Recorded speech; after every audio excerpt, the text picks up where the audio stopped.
তেওঁলোকৰ পথাৰত খাজনা 5 গুণ বঢ়াই দিব। ভাল হ'বনে বেয়া হ'ব? ভাল হ'বনে বেয়া হ'ব? 1 নম্বৰ। 2 নম্বৰ, যদি আপোনালোকে আমাক ভোট দিয়ে, আমি যদি চৰকাৰ কৰোঁ, মই বুকুত হাত থৈ গৈছো, এইটো লিখি লওক সকলোৱে। আজি গৈ সকলোৱে ডায়েৰী নহ'লে বা কেলেণ্ডাৰ থাকে নহয়, কেলেণ্ডাৰত লিখি থৈ দিয়ক যে অখিল গগৈয়ে আজি কৈছে, আজিৰ তাৰিখত লিখি থৈ দিয়ক যে অখিল গগৈয়ে কৈছে যে যদি ৰাইজৰ দলে চৰকাৰত থাকে বা ৰাইজৰ দলে চৰকাৰ গঠন কৰে, তেতিয়াহ'লে খেতিয়কবিলাকে যিবিলাক উপাৰ্জন কৰিব, উৎপাদন কৰিব। আপোনালোকৰ ইয়াত বহুত মাছৰ পুখুৰী দেখি আহিছোঁ, আপোনালোকৰ ইয়াত বহুত চব্জিৰ খেতি দেখি আহিছোঁ। যি বস্তু উৎপাদন কৰিব, ধান, সৰিয়হ, শাক পাচলি, মাছ, যি বস্তু উৎপাদন কৰিব, উৎপাদন কৰোঁতে যিমান খৰচ হ'ব, 1 কেজি বন্ধাকবি উৎপাদন কৰোঁতে যদি 5 টকা খৰচ হয়, তেতিয়াহ'লে খেতিয়কবিলাকক অতি কমেও 1 কেজি বন্ধাকবিৰ বিনিময়ত 15 টকা দাম দিয়া হ'ব। কোনেও 2 টকাত বন্ধাকবি বিক্ৰী কৰিব নালাগে।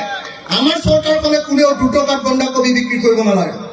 এতিয়া 2 টকাত বন্ধাকবি খেতিয়কে বিক্ৰী কৰে, কিন্তু আমি গুৱাহাটীত কিনি খাওঁ 40 টকা, হয়নে? এইটো 2 নম্বৰ কাম কৰিম। প্ৰত্যেকজন খেতিয়কে যদি এবাৰ খেতি কৰা ঠাইত 3বাৰ খেতি আমাৰ পইচাৰে, আমাৰ পানীৰে যদি খেতি কৰিব পাৰে, তেতিয়াহ'লে তেওঁলোকৰ পইচা বাঢ়িবনে নাই? ধনী হ'বনে নাই? 2 নম্বৰ, তেওঁলোকৰ বস্তু যদি দাম পায়, তেতিয়াহ'লে তেওঁলোকে বেছি পইচা পাবনে নাই? ধনী হ'ব। 3 নম্বৰ, যদি আপোনালোকে সঁচাকে আমাক চৰকাৰ বনাবলৈ দিয়ে, 3 নম্বৰ কামটো কি কৰিম জানেনে? 3 নম্বৰ কামটো কৰিম যে অসমৰ টাউনবিলাকত যিমান ডাঙৰ বিজনেছ আছে, বাহিৰৰ মাৰোৱাৰী, বেংগলী, বিহাৰীয়ে যিবিলাক ডাঙৰ বিজনেছ লৈ আছে, এই বিজনেছবিলাক আৰু ডাঙৰ কোম্পানীবিলাকে মলবিলাক খুলিছে, এই আটাইবিলাক বিজনেছ অসমৰ লোকেল মানুহৰ হাতলৈ আনে। এইটো 3 নম্বৰ। শুনি লওক, এটা কথাও ইফাল সিফাল নহয়, যিটো কম শিলৰ দেখা।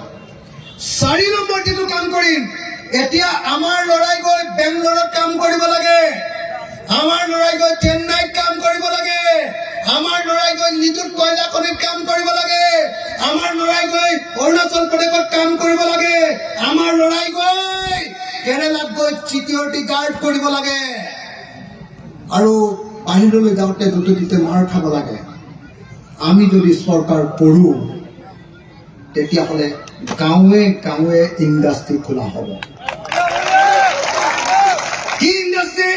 আপোনালোকৰ ইয়াত বিলাহী হয়, বিলাহী হ'লে টক আৰু চচৰ ইণ্ডাষ্ট্ৰি খোলা হ'ব, আৰু আচাৰৰ ইণ্ডাষ্ট্ৰি খোলা হ'ব। প্ৰত্যেকটো অঞ্চলত কল্ড ষ্টৰেজ কৰি বস্তুবিলাক ৰখা হ'ব। যেতিয়া দাম পাব, তেতিয়া বিক্ৰী কৰিবলৈ দিয়া হ'ব।